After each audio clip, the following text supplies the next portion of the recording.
My Lord and my God, I firmly believe that you're here, that you see me, that you hear me. I adore you with profound reverence.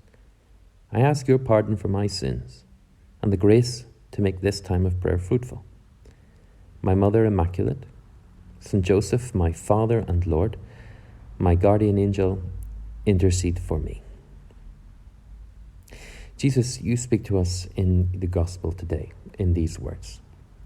Come to me, all of you who are laboring and who are carrying a heavy weight, and I shall give you rest.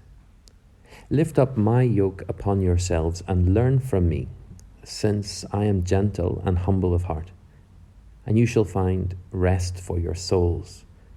For my yoke is easy, and my burden is light.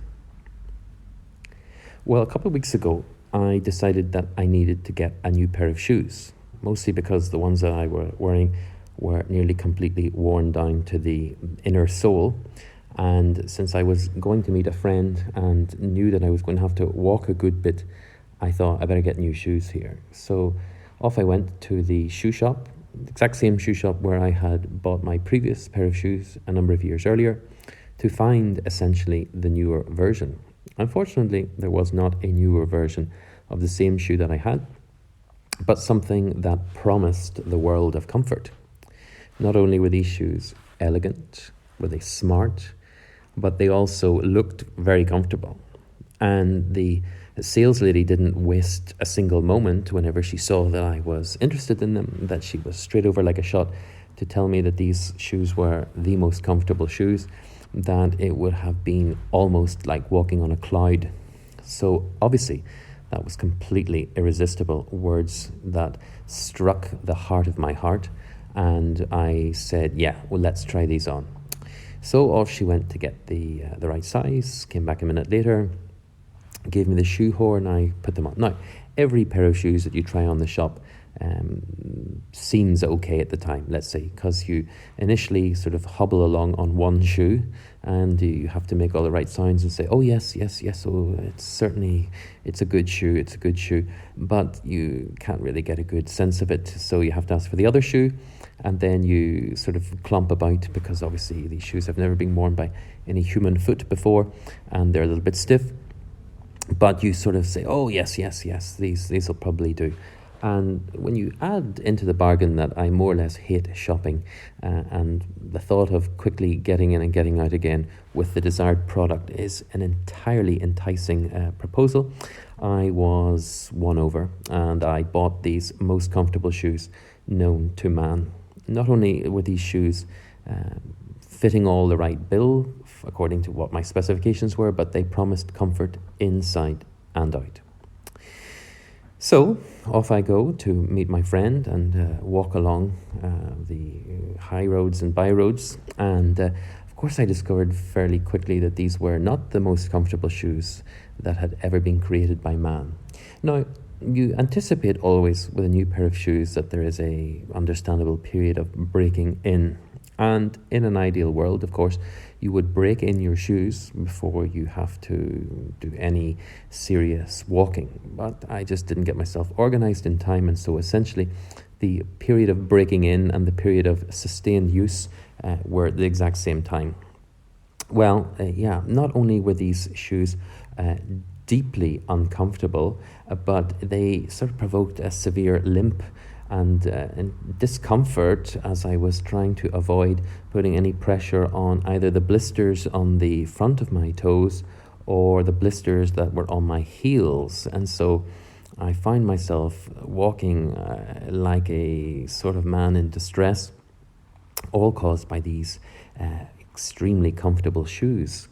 And isn't it true in life in general that the things that promise us the most comfort ultimately will disappoint us and possibly even cause us more pain than we would have initially imagined?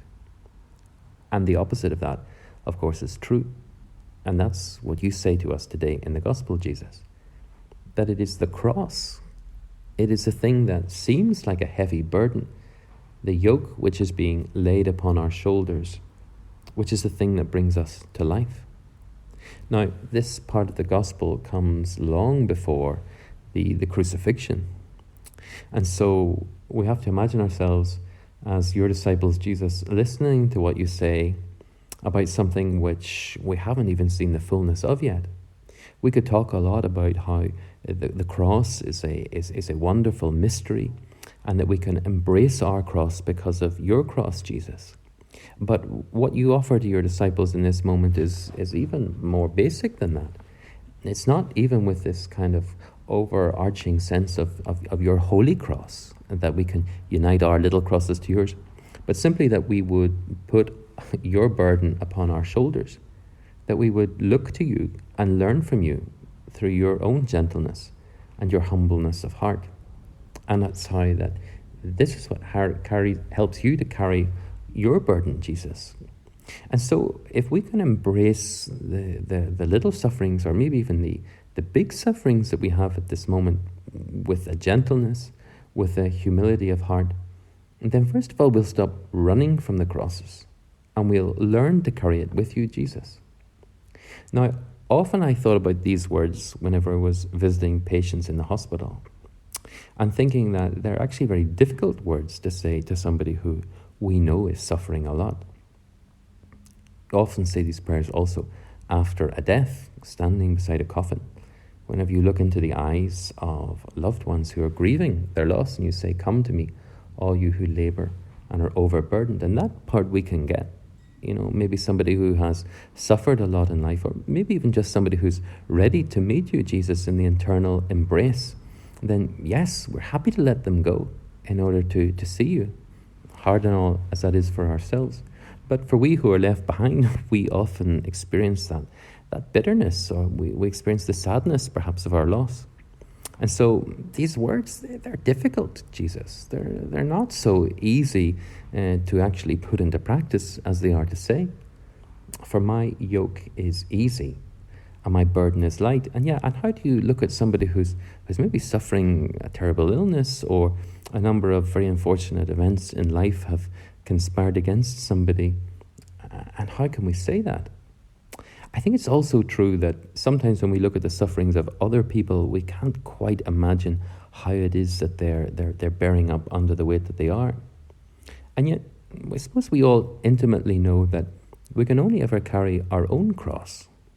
That sometimes the things that I think must be very challenging and difficult in the lives of other people is that they have a special grace in order to carry that in a way that perhaps I, looking from the outside, wouldn't be able to understand. And maybe that's true sometimes for the things of my life too.